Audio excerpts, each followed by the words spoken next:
All right, so just jumping into a few exercises. These are not going to be applied problems. I think the toughest part for folks is not necessarily the conceptual application, but more the algebra, kind of the grinding through, being able to use the chain rule to find complex derivatives.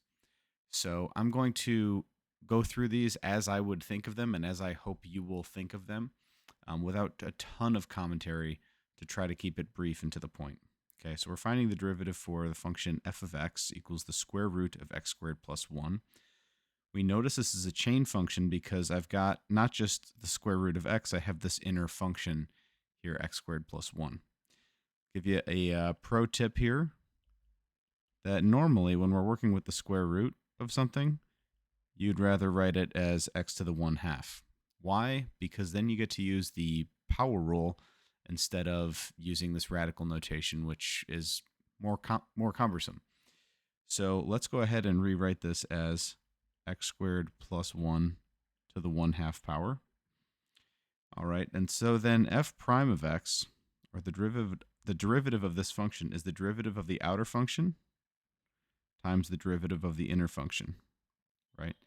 And so the outer function's derivative is going to be the derivative of the square root function. Okay, so that becomes 1/2 times the interior. Remember, we don't touch that g of x, times, or to the negative 1/2 power.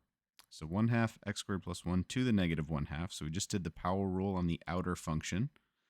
And then we need the derivative of that inner piece, x squared plus 1, that scales the output, and that's just 2x.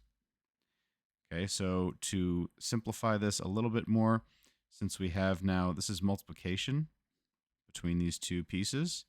I've got a coefficient of 2 and a 1/2. Those reduce to 1. And so you're really just left with x times x squared plus 1 to the minus 1/2. Now, I am actually okay with you leaving it like this, but some professors, some software, whatever, might prefer that you simplify it and understand that you've got negative 1/2, and this really means that it's in the denominator, right? So like this, because it's a negative exponent, and better yet, if you want to write it really mathy, you'd write it like this. This is a more, so we'll say or. This is a more, kind of mathematical way to write it. There is value to this. I don't mean to diminish this. I'm just saying that I'm okay with this. If you left it in this form, there's some kind of easy simplification that you didn't take advantage of, and I'd assume in that case that you're not super comfortable with that level of algebra, and so that's just a little comment there. So make sure that you simplify it reasonably, but you don't need to go crazy. All right. So let's jump into the second one here, finding the derivative of sine of 3x. So this one is actually less complicated in my opinion. So if we're looking for the derivative of f prime, the derivative of f of x, which is f prime, this is going to be the derivative of the outer function. Again, the outer function is sine x. We have this inner function of 3x. So the outer derivative is cosine. Again, we leave that 3x alone on the inside, and then multiply by the derivative of the inside, which is just 3, just using the power rule there. Okay. And so at the end of the day, we get 3 cos 3x. All right. So what's something to say about this? That, you got to beware of fast forwarding, I call it, through the rules. A common thing I might see is somebody would take the derivative of both the outer and inner function at the same time. So you'd get like, cos of 3 or something like this. That's not the case.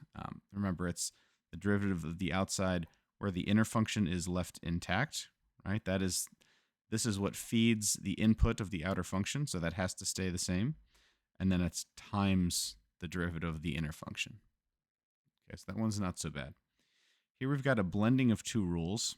How do you know that, Mally? Well, I see when I look at this that I've got e to the 2x times cos x. Okay, and that's kind of the outermost structure. And when I get to taking the derivative of each of these, well, here cos x is just cos of x. That's just a vanilla function. And e to the 2x, this is something I do have to deal with. Okay, so using the chain rule. So when I go to find f prime of x, it's the derivative of the first times the second plus the first times the derivative of the second. And so here, if we, call this, g and h, and that's going to be g prime h plus gh prime. So you can break this up into a table if you need. So, if g is e to the 2x, g prime, this is a simpler chain rule, and here's my inner function. So I really get the derivative of the outer function, which is just e to the 2x, times the derivative of the inner function, which is 2. So all day, that's 2e to the 2x. This is one that you're going to want to commit to memory here. Just taking the derivative of a function, of the exponential function, and how that goes, just so you don't have to recreate the wheel every time. And then h, we said, is cos x. So h prime, when it comes up, is negative sine x, right? So now we can kind of put this off to the side as some side work and continue and just substitute in what we've worked out. So g prime, we said, was 2e to the 2x times h, which is cos x, plus g, e to the 2x times h prime, which is negative sine x. And again, a little bit of simplification here. We can just drop all the brackets that aren't totally necessary. 2e to the 2x cos x minus e to the 2x sine x, right? Because the sine was negative. So you could leave it like this. You could also factor out e to the 2x, but this is not totally necessary, but commonly done. Okay. In general, I notice that students aren't totally comfortable with factoring, or it's not like your first impulse, which I understand, but something to look out for, and that's these two are equivalent. But I'm okay with this. All right. Last one here. We have a chain rule within a chain rule. How do you know that, Mally? Well, I see the outermost function is ln because the inner function that I would circle is sine, but then inside that is not just x, it's a 2x. Okay, so I have two derivatives here to deal with. So I'm going to do it all in one shot here. So the derivative of the ln function is what? It's 1 over x usually, but here I don't have x, I have sine of 2x. And then I'm going to multiply that by the derivative of sine of 2x. What's the derivative of sine of 2x? Maybe we could do some side work down here.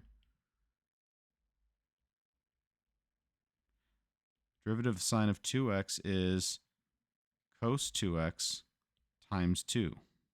Right? We know this from the earlier problem, number 2. So we could really just say this is 2 cos 2x.